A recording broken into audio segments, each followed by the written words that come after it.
Salut à tous, j'espère que vous allez très bien et si c'est le contraire, je prie que Dieu prenne bien soin de vous.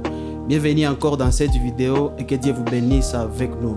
Ici Vic Frog TV, comme vous le savez très bien. En tout cas, merci beaucoup pour tout ce que vous êtes pour nous, de la façon dont vous êtes en train de nous suivre chaque jour. Que Dieu vous bénisse de partout où vous nous suivez. Mais avant d'évoluer avec vous, je ne manquerai pas de vous demander de vous abonner si vous ne l'avez pas encore fait, mais aussi de cliquer sur la cloche de notification afin d'être toujours à jour avec nos publications. Que Dieu vous bénisse abondamment. Aujourd'hui, j'ai eu l'honneur de recevoir un précieux homme de Dieu, un homme de Dieu que j'aime beaucoup, un compagnon d'élite. Mais avant de vous le présenter, je vais d'abord prier et prier aussi pour toi, toi qui nous suis de là où tu es. Laisse-moi prier. Seigneur Jésus, merci pour ta grâce, merci pour ce beau moment, merci pour mon frère, merci pour ma sœur, merci pour mon papa, merci pour ma maman.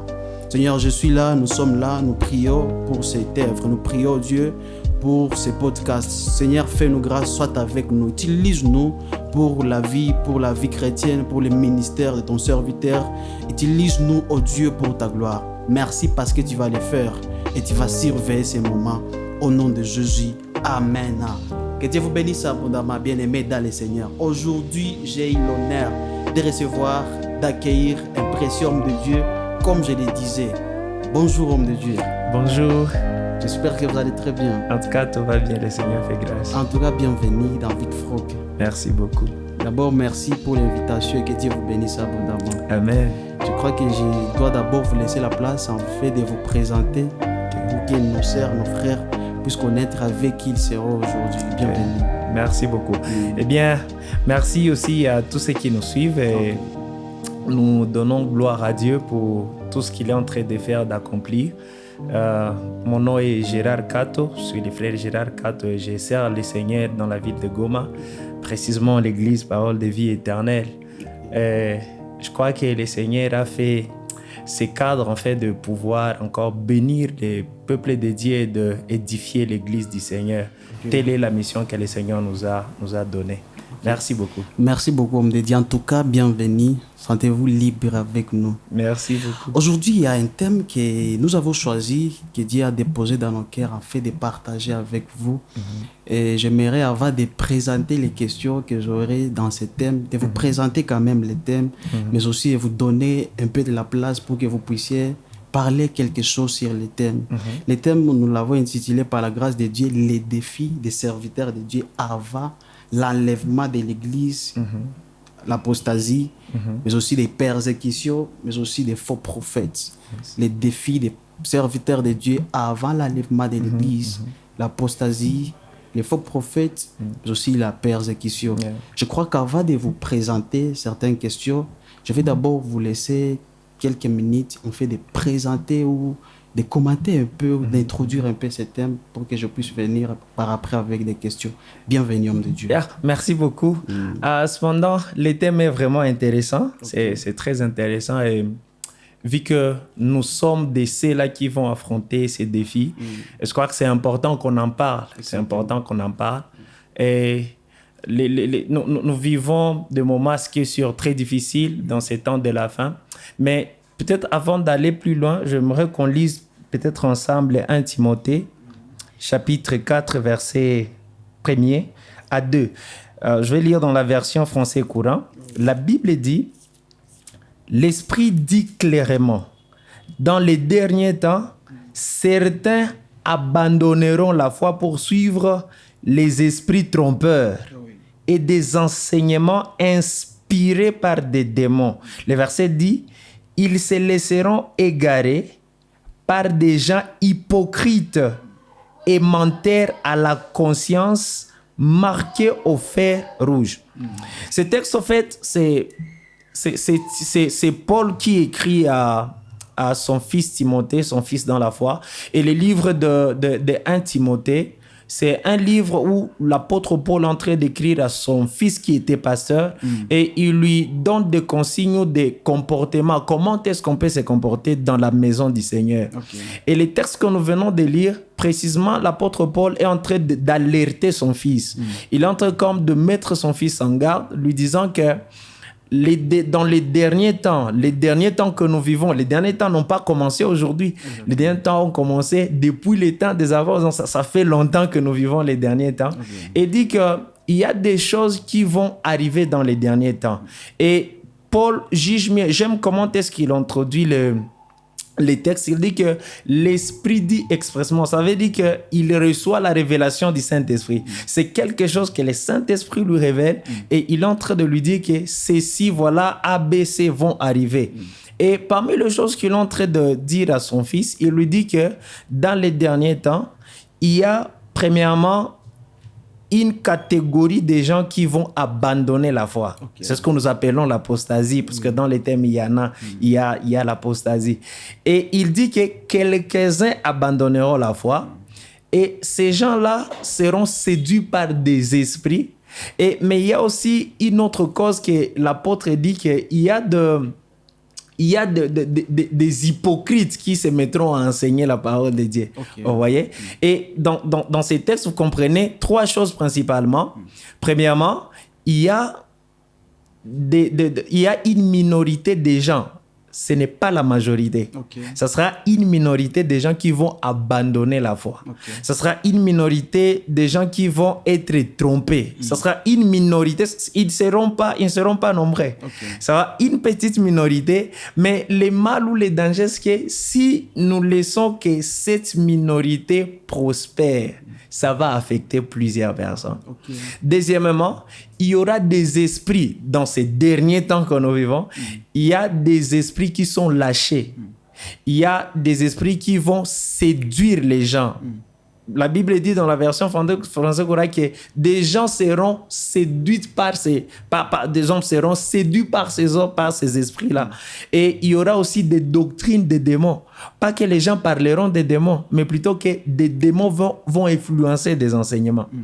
Et la troisième chose que nous pouvons noter par rapport à ces textes, c'est qu'il y aura aussi l'hypocrisie des hommes de Dieu. Okay. L'hypocrisie de ceux-là qui se mettent à enseigner la parole du Seigneur dans ces derniers temps. Et ces gens-là vont détourner la foi de plusieurs. Okay.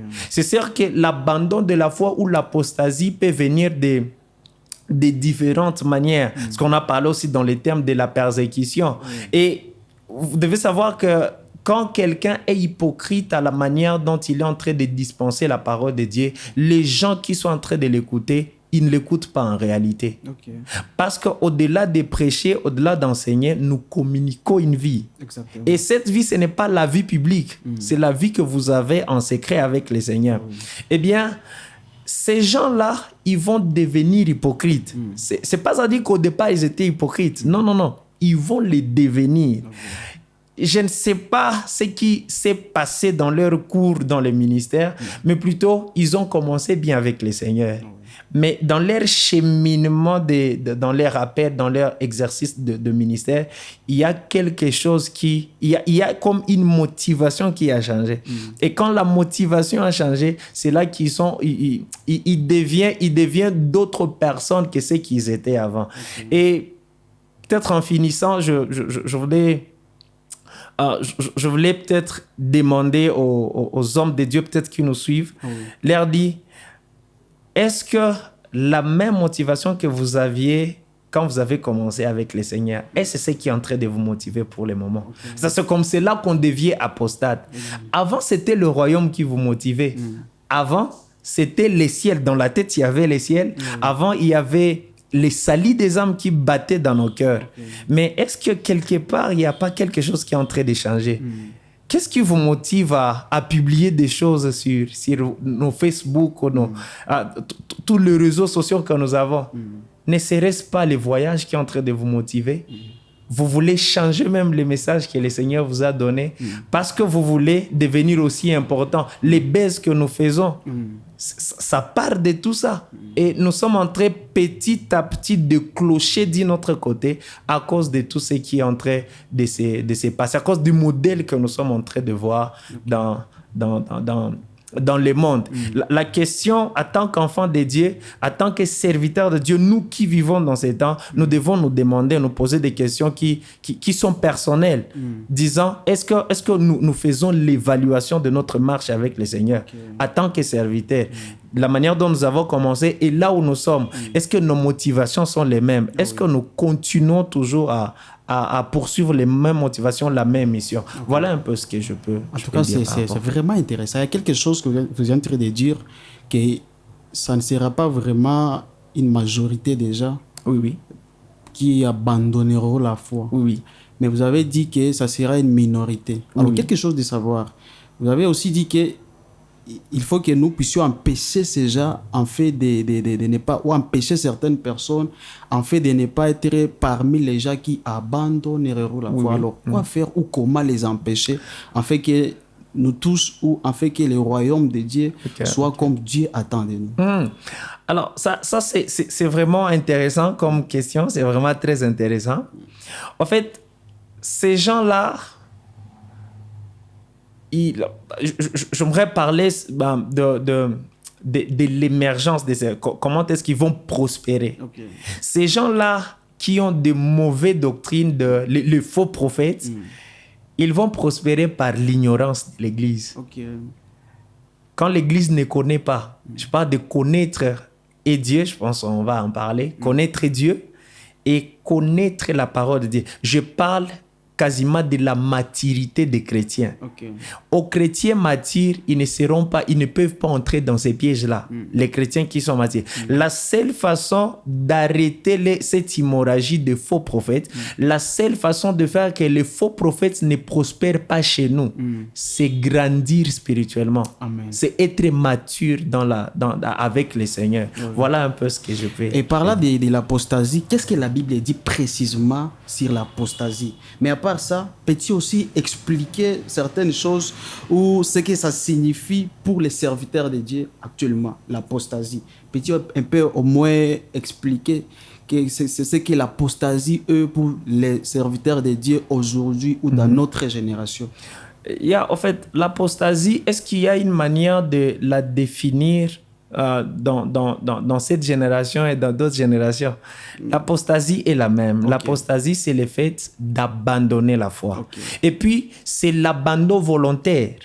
L'apostasie, c'est l'abandon volontaire, trahir la vérité. Vous savez ce qui est la vérité, mais vous la refusez. D'autres même sont devenus apostates par buzz. Ils veulent juste faire des buzz sur Internet, sur des réseaux sociaux, et ils tordent la vérité du Seigneur.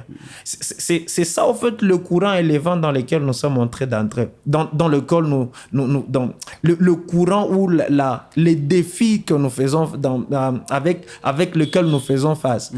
Les gens, ils abandonnent la foi volontairement. Genre, ils savent ce qui est la vérité. Mais par des raisons 1, 2, 3, ils refusent de dire la vérité. Je parle de la vérité du Seigneur, la vérité biblique. Parce qu'ils veulent être acclamés et devenir aussi imposants sur Internet. Mais une autre chose, c'est que l'apostasie est différente de la persécution parce que dans la persécution, on vous oblige d'abandonner la foi. Il y a des choses qui viennent de l'extérieur et qui vous obligent d'abandonner la foi. Mais dans l'apostasie, c'est vraiment par votre propre volonté. Vous connaissez la vérité et vous l'abandonnez. C'est ce que nous sommes en train de vivre pour le moment. Que des gens qui, par des raisons 1, 2, 3, ils refusent juste de dire la vérité. Et d'autres même, comment les dire? Et d'autres même, il donne, je peux appeler ça, je peux appeler ça des demi-vérités. Comme si ils ont, c'est quasiment l'abandon. En fait, il faut aussi comprendre que c'est dans l'apostasie que viennent les mots divorce. Péché contre une alliance. Dieu vous avait appelé, il vous a consigné une mission. Mais parce que vous voyez deux fois que vous ne prospérez pas dans ce que le Seigneur vous a appelé, vous refusez de continuer comme ça. C'est vraiment les phrases, c'est vraiment les mots divorce, l'apostasie, la défection. Quand vous prenez une alliance, l'alliance ne peut que ne peut qu'être révoqué par la mort. Vous voyez? Exactement. Mais quand vous traitez, vous trahissez l'alliance, c'est là que vous voyez les déserteurs, quand ils racontent d'autres soldats, on les punit, on les frappe, on les tabasse. Parce que quand ils sont entrés dans l'armée, ils ont géré, c'est jusqu'à la mort. Il dit qu'il y a un terme militaire là qui me passe dans la... Il dit, il y a un terme là que j'oublie, mais il dit qu'il jure que être dans l'armée, c'est jusqu'à leur mort, comme on le fait dans les mariages. Exactement. Et être apostate, c'est trahir cette alliance, c'est refuser, c'est abandonner carrément la foi. Okay. Voilà un peu ce que je peux dire. Mais aussi, homme de Dieu, comment découvrir un faux prophète ou un faux serviteur de Dieu? Ou un faux serviteur pour ne pas dire Dieu? Comment découvrir un faux prophète, mais aussi un faux serviteur? Okay. Mais aussi, quels sont les signes que nous pouvons surveiller par rapport à ces deux choses? Par rapport aux prophètes, par rapport aux serviteurs de Dieu, quels sont les signes que nous devons surveiller précisément? En fait, les faux prophètes sont là et malheureusement, ils sont en train de prospérer. Et l'Église est là. L'Église, malheureusement, l'Église ne fait rien. Moi, mon problème, ce n'est pas les surveiller d'abord. Oui. Mon problème, ce n'est pas les surveiller. Le problème, c'est qu'est-ce que l'Église fait. Okay. Vous voyez? Oui. Le reconnaître, c'est facile. Jésus a dit, on les reconnaîtra par leurs fruits. C'est clair dans la parole de Dieu. Le problème avec ça, c'est pas le problème avec ça, loin de moi, mais ce que nous devons comprendre, c'est que le fruit prendra le temps. Okay.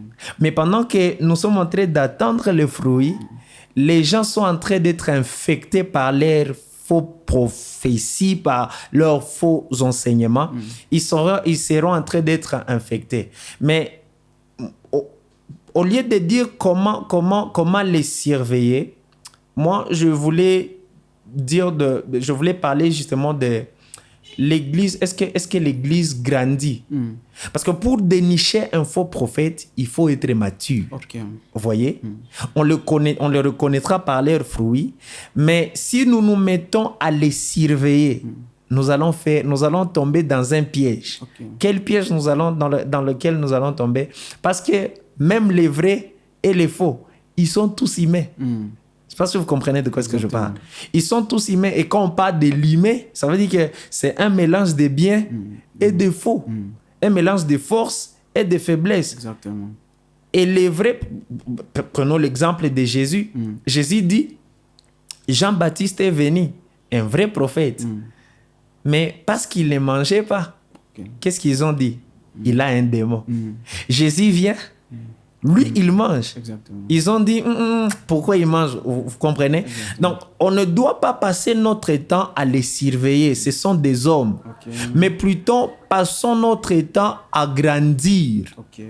Si l'Église grandisse, facilement, on peut voir un faux enseignant, on peut voir un faux prophète. Pour le reconnaître, voici ce qui se passe avec Paul, par exemple.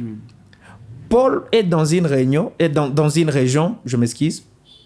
Il passe avec son compagnon. Et puis une femme, en train de les acclamer. Il dit aux gens, suivez ces hommes-là. Ils sont des hommes vrais de Dieu. Oui. Pourquoi Paul réprimande la maman? Pourquoi Paul dit, loin de moi Satan? Alors qu'elle a dit quelque chose de mieux. Parce que le combat spirituel, là où ça nous complique, c'est quand le diable arrête de s'opposer à toi et il commence à t'acclamer. Je ne sais pas si vous comprenez de quoi est-ce que je parle. C'est ça en fait. Mais pour dénicher de tels combats, pour dénicher de tels faux prophètes, il faudrait juste grandir.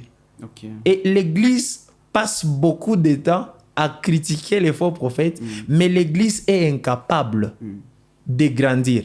Une autre chose que j'aimerais parler ici, c'est que à part grandir, l'Église doit demander à Dieu les dons de discernement. Exactement, très important. Si nous n'avons pas ça, vous voyez, dans le contexte où nous vivons, nous sommes en train de vivre vraiment la promesse que Dieu a faite à l'Église dans ces derniers temps.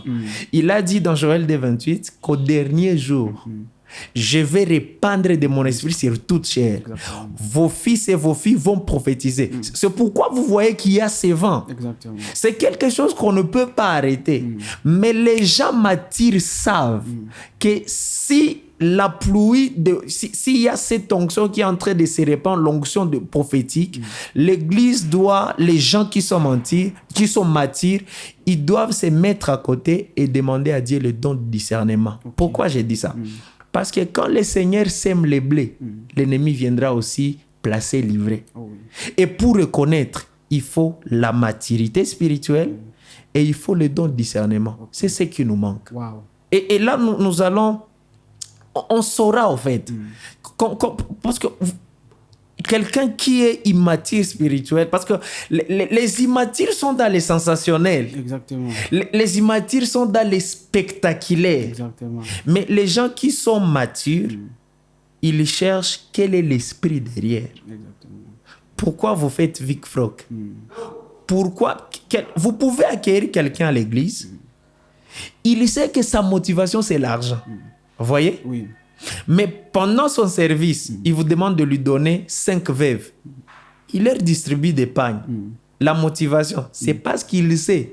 Il entre comme Muswahili wanasemaga iko anauza roho yenu. Kuna batire. Satanza batoesha. Na makuta zake zalipatia pale baveve zitapatia. Eh oui. Grandissons. Travaillons sur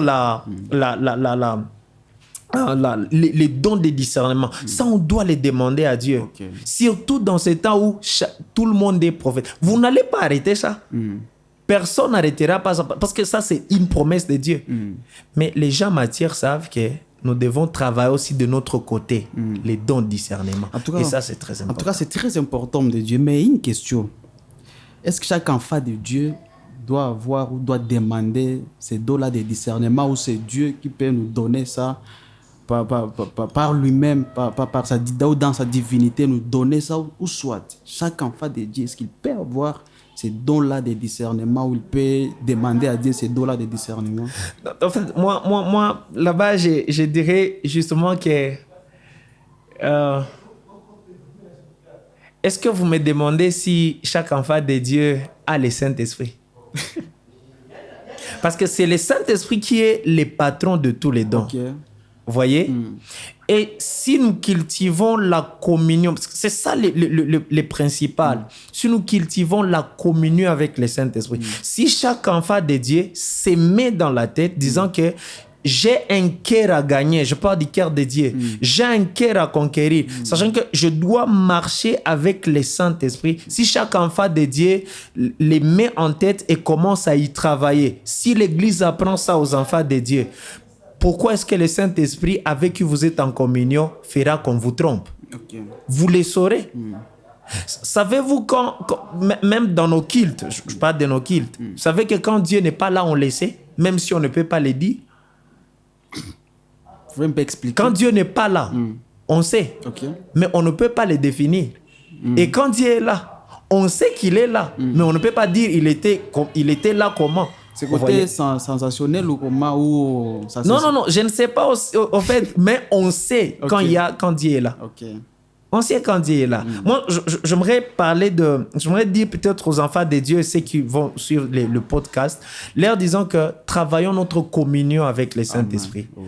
Le Saint-Esprit nous dira quoi faire et il nous parlera de qui est vrai et qui est faux. Mais ne nous engageons pas à les surveiller.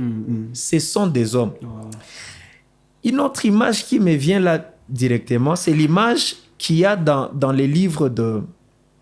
Dans le livre, je crois, ça doit être dans Un Roi. Ça doit être dans Un Roi. L'histoire des vieux prophètes et jeunes prophètes, comme on aime le dire. Vous voyez?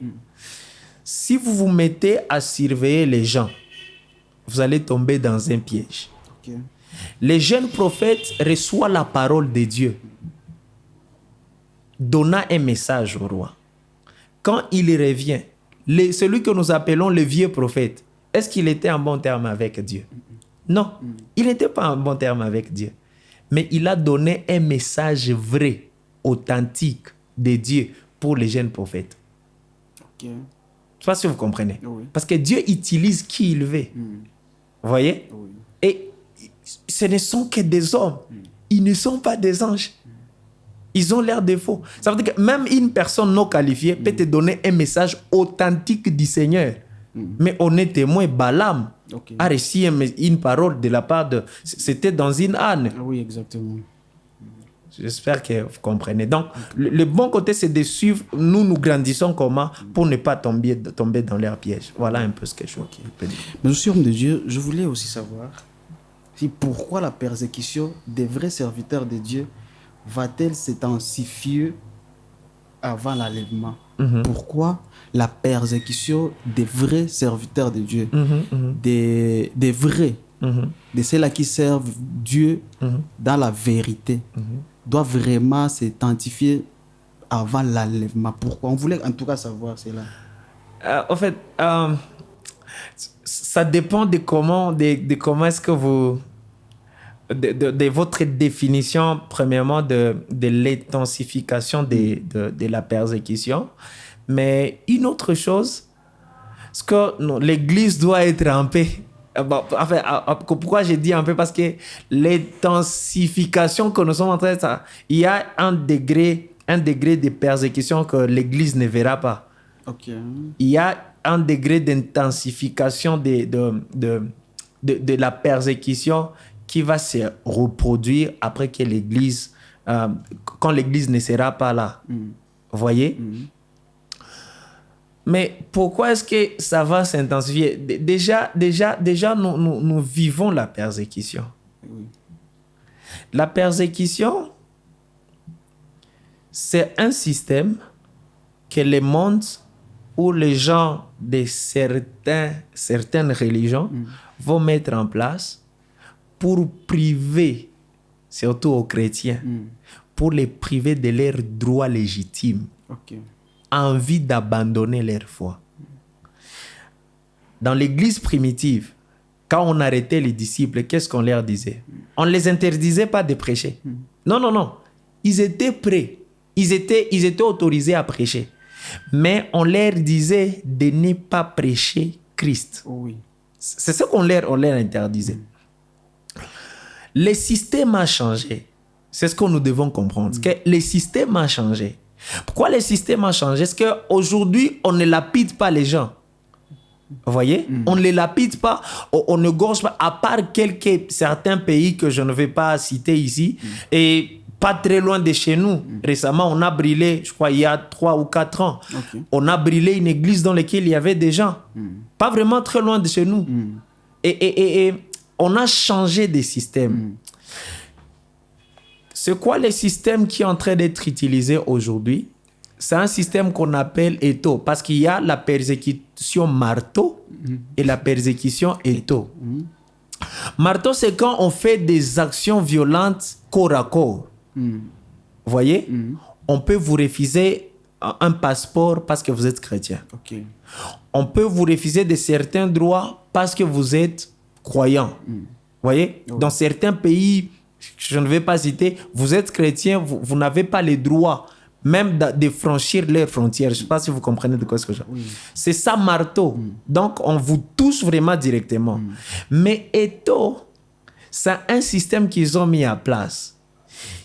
Ils vous retiennent quelque part. Donc, ils vous tuent en petit fait. Vous voyez? C'est là que vous allez entrer quelque part où les systèmes, par exemple, dans une entreprise où leur fondation, c'est les mensonges ou les vols. Vous êtes un enfant de Dieu. Vous ne volez pas et vous ne mentez pas. Vous allez faire comment? Vous ne serez pas libre. C'est cela la persécution. Quand vous entrez dans un système comme ça, quand vous vous refusez de voler, on va commencer à vous dire et l'enfant de Dieu n'est pas en paix là-bas. La persécution étau, c'est un peu la manière dont on tue un crapaud. Dieu a fait d'un crapaud avec un système de refroidissement. dans les crapauds. Quand l'eau devient chaude, donc quand l'eau devient chaude, les crapauds dégagent un système pour se refroidir.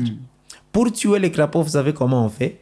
On les met dans un casserole, il y a, dans lequel il y a de l'eau, on met les crapauds dedans. Et puis on couvre, on chauffe l'eau. Ok. Le crapaud pensera qu'il va continuer à dégager cette énergie pour le refroidissement comme d'habitude. Mais plus il va dégager cette énergie, l'eau continuera à chauffer au point que le crapaud va manquer maintenant la force. Et c'est comme cela qu'on va les tuer. Vous voyez? L'Église ne sera pas vraiment en paix avant que Christ ne vienne nous prendre. Mais nous devons travailler. Comment est-ce que nous nous préparons à ça? Je ne sais pas si vous comprenez de quoi est-ce que je parle. Il y a des systèmes que les hommes de ce monde, ils ont mis en place pour déranger l'Église. 1 Timothée, je crois, 2 Timothée 3,16 en parle. Il dit qu'au dernier temps, il y aura des temps difficiles. Mais ceux qui vont rendre ces temps-là difficiles, ce sont des hommes. Seront égoïstes, fanfarons, hautains, ne respectant pas leurs parents. Il y a une phrase qui est dite là. La Bible dit que les gens seront ennemis des gens de bien. Pas ennemis des chrétiens. Les gens seront ennemis des gens qui ont une bonne moralité, qui ont un bon moral. Les gens vont devenir ennemis de ces gens-là. Pourquoi? Quand vous arrivez dans un pays où on a voté la loi où l'homosexualité est légale, vous faites comment? Il faut être contre. Vous pensez qu'ils vont vous laisser en paix? Ah non. C'est comme cela que nous sommes en train de vivre. Et pour les vrais serviteurs de Dieu, ce qui va se passer, c'est ce qui se passe à l'église aujourd'hui. Remarque dans l'église, les chrétiens qui sont charnels et les chrétiens qui sont spirituels. Pourquoi ils sont en conflit avec les chrétiens charnels? Pourquoi il y a un conflit entre les chrétiens spirituels et les chrétiens charnels? Par le niveau de consécration. Les chrétiens charnels se permettent tout. Les chrétiens spirituels savent que je ne suis pas de ce monde. Exactement. Et c'est comme cela qu'il y a ces conflits là-bas. Donc, quand ils voient un chrétien charnel, ils voient un chrétien spirituel, ils voient comme un jugement devant lui. Ils voient comme un parquet devant lui. Et il ne peut pas lui laisser en paix. Je ne sais pas si vous avez compris ce que j'ai bien compris, homme de Dieu. Voilà un peu. Que Dieu vous bénisse abondamment. Amen. Aussi, notre question. Quels sont les dangers spirituels liés à l'apostasie et aux faux enseignements avant l'enlèvement? Mais aussi, comment s'y prendre spirituellement? Les dangers liés aux faux enseignements, mais aussi à l'apostasie. Mais aussi, comment s'y prendre? Je ne sais pas si vous permettez, avant de parler un peu, donner une idée par rapport à cette question. Je ne sais pas si vous permettez que je rebondisse sur la question qui a précédé, sur la persécution. Je pense que l'Église ne doit pas chercher à vaincre la persécution. Non. L'Église, la seule manière de vaincre la persécution, ça me vient, c'est de garder la foi. Vous n'allez pas vaincre ça. Ça sera là. Et ils sont chez eux. Nous ne sommes pas chez nous. Ils vont nous traiter comme ils veulent. La seule manière, les disciples sont morts. Est-ce qu'ils ont vaincu? Oui, ils ont vaincu, mais ils sont morts en état persécuté, mais dans la foi. Exactement. Je ne sais pas si vous comprenez de quoi je parle. Donc, nous devons mourir en gardant la foi. La préparation va se faire sur toutes les dimensions de l'homme, spirituelle et aussi physique. L'Église ne doit pas se relâcher. La question, vous avez dit, l'autre question c'est... Donc, quels sont les dangers spirituels liés à l'apostasie, mais aussi aux faux enseignements pour la génération actuelle des serviteurs de Dieu? Les dangers qu'il y a... Moi, je pense que c'est ce que les hommes de Dieu que nous sommes, moi et vous, et ceux qui nous ont précédés dans la foi, parce que ce n'est pas nous qui ont commencé ça. Nous devons comprendre que nous avons une responsabilité, ce que je peux appeler ça générationnelle ou transgénérationnelle. Pourquoi je dis ça? Parce que l'homme ne peut que faire ce qu'il a vu. Voyez? Oui. Si moi je vois mon pasteur émerge et prospère dans les faux, directement, ça va rabaisser mon niveau de sainteté. Si j'ai un pasteur, s'il y a un homme de Dieu quelconque, qui, malgré qu'il est un divorcé et qu'il a pris une autre femme et il prospère dans son ministère, moi, quand je vais me marier, je vais faire comment? Si ma femme me trouble, c'est quoi la porte qui est proche de sortie? Je vais la chasser, je prends une autre femme parce que j'ai vu quelqu'un émerger en faisant la même erreur. Je ne sais pas si vous comprenez de quoi est-ce que je parle. Ceux qui sont devant nous, comment est-ce qu'ils se comportent? Est-ce qu'ils comprennent qu'ils ont cette responsabilité-là? C'est comme cela que le niveau de sainteté est en train de baisser dans l'église. Parce que les gens qui nous ont précédés, ils n'ont pas compris qu'ils ont ça. Ils se comportent comme ils veulent. Et quand ils se comportent de telle sorte, nous qui sommes derrière eux, vous pensez nous allons faire comment? Ce seront des références pour nous. Si moi je me comporte mal, je commence à régner la foi aujourd'hui. Je vous ai dit qu'il y a des gens qui deviennent apostates, mais ils prêchent la parole de Dieu par buzz. Ils ont abandonné la vérité, mais parce qu'ils veulent avoir plusieurs vues sur YouTube, sur Facebook, ils tordent la vérité du Seigneur et ils prospèrent. Mais moi qui est leur suiveur, moi je suis leur brebis, vous voulez que je fasse quoi?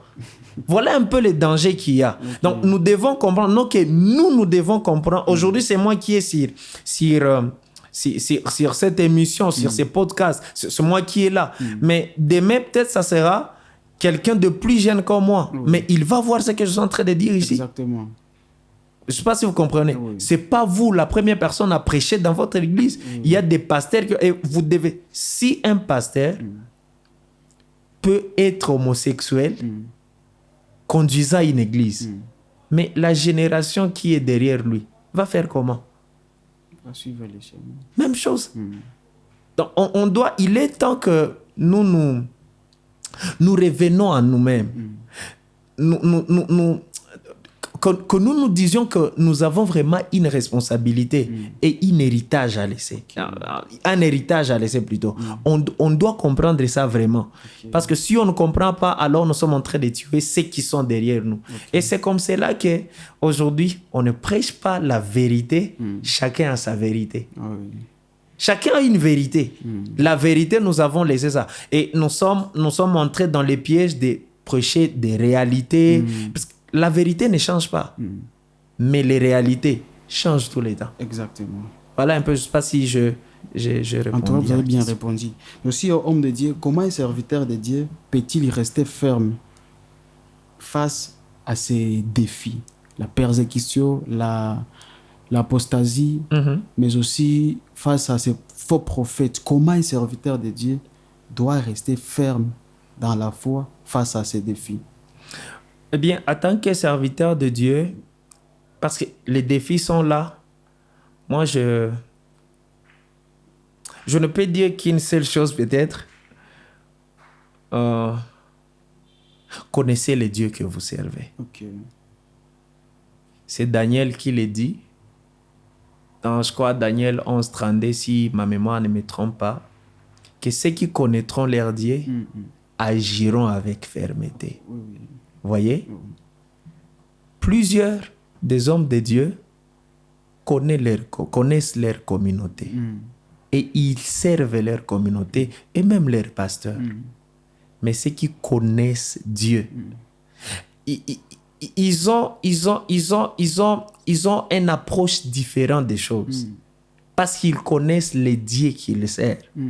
La question c'est, est-ce que vous connaissez les dieux qui vous a appelé? Connaissez-vous les dieux? C'est pourquoi vous pouvez voir des gens comme de Daniel. Ils ont tenu tête. Dans l'adversité de tout un pays, ils tiennent tête. Pourquoi? Simplement, ils connaissaient Dieu. Exactement. Connaissez-vous les dieux que vous servez? De personnes comme Mardoché, il était un portier. un édit sort. On dit que désormais, Aman, quand il va passer, on sera en train de se prosterner devant lui. Naaman connaissait son Dieu. Il savait que chez nous, on ne peut que se prosterner devant Dieu. Et c'est ce qui a apporté de problèmes à Mardoché. Connaissez-vous les dieux que vous servez? Parce que tout va venir, surtout dans ces dates de la veille. Il y a plusieurs doctrines, il y a plusieurs enseignements. Mais est-ce que vous connaissez votre Dieu? Connaissez-vous?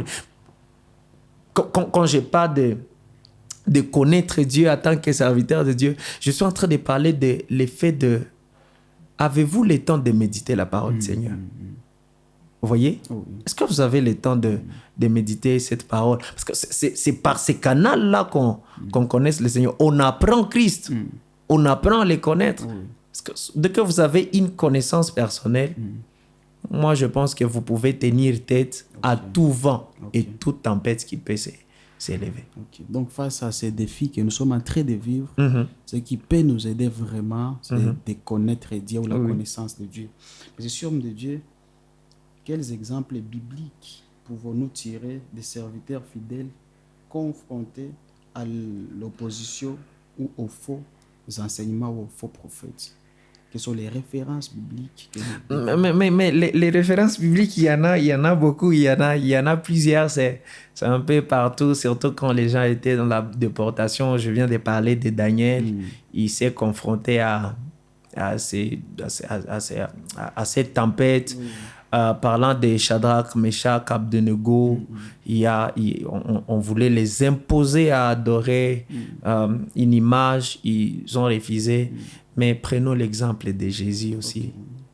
Jésus, durant dans tout son ministère, Jésus vivait dans l'opposition. Mais il a vaincu. Un homme dans la Bible. Mais si Jésus, lui, a pu vaincre ça, ça veut dire que c'est lui notre Seigneur, notre modèle. Ça veut dire que nous aussi, on va vaincre. Et Jésus connaissait son Dieu. Il y a un prophète dans la Bible, j'aime son image, c'est Michée. Michée, un jour, le roi Akab veut plutôt faire la guerre. Il appelle les prophètes. Tous ces prophètes ont prophétisé selon que le roi voulait. Mais Michée a dit... C'est ça, en fait, connaître la parole, connaître son Dieu. Michée a dit, non, si le roi part dans la guerre là, si tu reviens vivant, je ne suis pas un prophète de Dieu. Et il y a un homme qui vient et il frappe Michée. Il dit, quand est-ce que l'esprit a quitté à moi pour te parler à toi? Mais Michée connaissait la vérité. Vous voyez? On s'est opposé à Michée. Et puis, c'était plusieurs prophètes. Ils se sont opposés à Michée. Mais Michée connaissait la parole. Soyons fidèles à la parole. Soyons fidèles à la saine doctrine. Ce n'est pas pour rien que Paul dit à ses enfants, il parle aussi à Tite, il dit, ce que je te recommande, c'est que de faire tout pour donner la saine doctrine. Vous voyez, quand on parle de la saine doctrine, c'est ça, quand vous commencez à infecter la parole de Dieu. Voilà, on ne parle pas, ça doit être propre. L'enseignement doit être propre. Et Paul plutôt dit à ses enfants, faites tous vos efforts pour que ça soit de la saine doctrine. Parce qu'il y a plusieurs doctrines ici. Je ne vais pas entrer dans ce combat, mais vous voyez que pour le moment, il y a cet enseignement, ou si je peux appeler ça cette doctrine de paternité. De paternité. Chacun maintenant ne veut plus être appelé pasteur. Tout le monde veut être appelé daddy. Daddy, mamie. Et quand tu es daddy, mamie, tu deviens un vice-dieu. Vous voyez? Ce n'est pas totalement... C'est pas que c'est une fausse doctrine.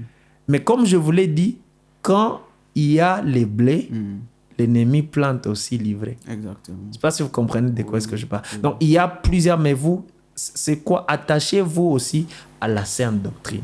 Ça, c'est important. En tout cas, que Dieu nous aide par rapport à ces choses qui se passent actuellement. où nous voyons des chrétiens fonder leur vie chrétienne, fonder leur foi sur des daddies, sur des mamies, alors qu'ils devraient les fonder sur Christ. Mais aussi, avant-dernière question de Dieu, comment l'Église peut-elle s'unir pour affronter cet état difficile et éviter la division causée par ces problèmes? Comment l'Église peut-elle s'unir pour affronter vraiment cet état difficile, mais aussi éviter des divisions ou la division causée par ces problèmes? Moi, je pense que nous devons non seulement nous devons comme réétudier les choses, si je peux dire ça comme ça. Nous devons réétudier les choses. Genre, quand nous parlons de l'Église, qui est le chef de l'Église? Ce n'est pas les hommes qui bâtissent l'Église. Exactement. C'est Christ qui est le chef de l'Église. Il dit que Paul dit que c'est Christ qui est la tête de l'Église. Vous voyez? Qu'est-ce qui nous divise? Parce que l'unité ne viendra pas par trois chemins. Je pense que l'unité viendra que si toutes les églises nous nous concentrons sur Christ. C'est lui qui est la tête, c'est lui qui est au sommet. Et si c'est Pâques, si c'est Bzé, si je ne sais pas quel autre domaine, si nous tous nous attachons à Christ, si Christ est le point central, qu'est-ce qui va nous diviser? Je ne sais pas si vous comprenez de quoi est-ce que je parle. C'est là qu'il y a nécessité de faire des messages dans des églises, de prêcher des messages comme ceux qui ont fait la théologie appellent des messages christocentriques. Parce que si nous tous nous prêchons Christ, qu'est-ce qui va nous diviser? Rien en tout cas. Je ne sais pas si vous comprenez. C'est une sagesse que Dieu nous donne, cette sagesse, que chaque chrétien ou chaque église revienne à Christ. Qu'est-ce qui nous divise? Parce que si Christ n'est pas le but et que bitamba l'enjeu dans quoi but, ça veut dire que tu n'as quoi diviser. Exactement. Remarquez bien les choses qui divisent l'église. Ce ne sont pas grand-chose. Oui. Ce sont des petites choses là. Non, ni bitamba là. Ababiko na makucha ya mrefu. Ababengine. Vous voyez? Mais si c'est Christ qui est notre but, notre focus, vous allez voir que l'église sera unie normalement et sans même beaucoup d'efforts. L'église sera unie. Est-ce que c'est Christ qui est notre quête? Est-ce que nous nous attachons à Christ? Car si nous nous attachons à Christ, alors tous on sera unis. C'est là que j'ai aimé l'image que c'est le docteur Atom, je m'excuse, je cite son nom ici, c'est vraiment un modèle dans cette génération. Et il dit, c'est lui qui parlait des divisions dans des couples, je crois, il a fait une réunion comme ça. Et puis il disait, sachant que moi et ma femme, nous sommes des enfants de Dieu. Et que même s'il y a des différends entre moi et ma femme, je sais que tout est kutanana kwa Mungu pour arranger. Peu importe les différends qu'il y a dans l'église, si tous nous nous rencontrons chez Christ, et on est unis. Je ne sais pas si...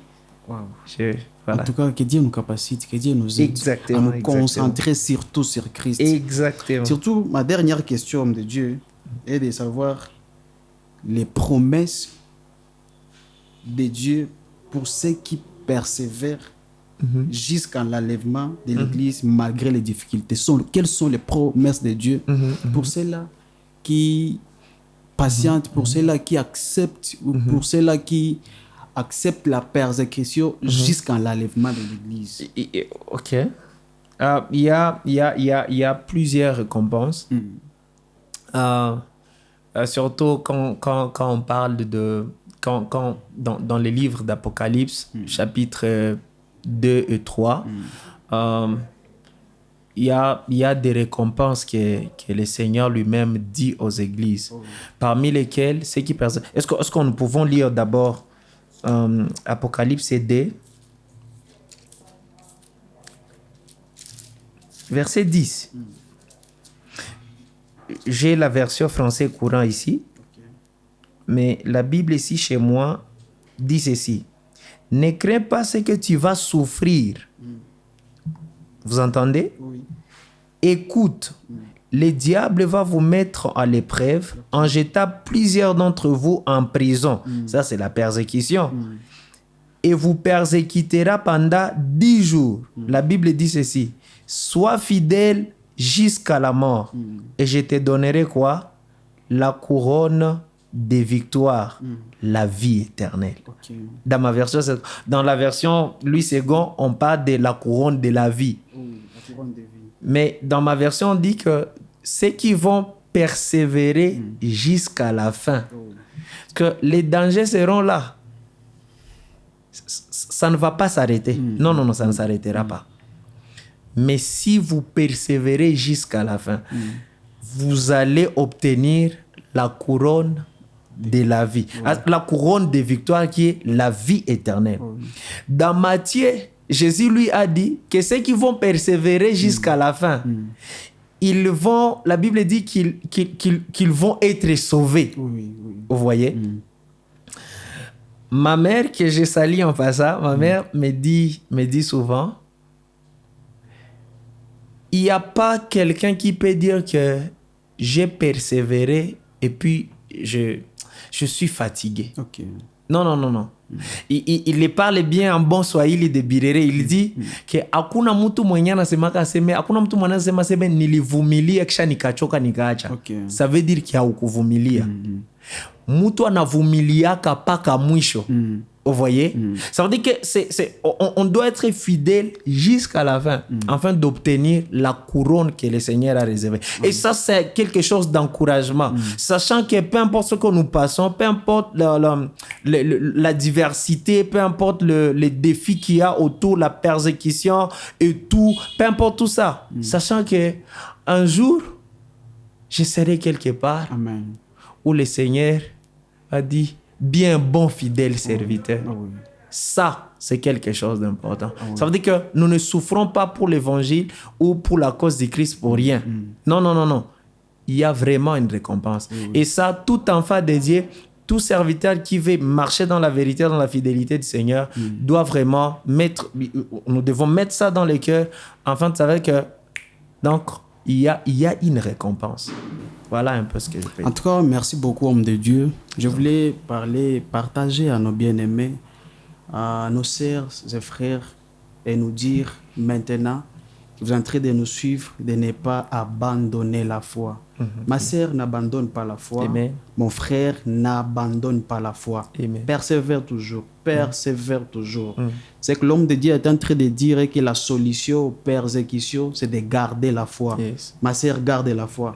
Les persécutions seront toujours là. Les défis seront toujours là. Mais garde la foi, n'abandonne pas la foi.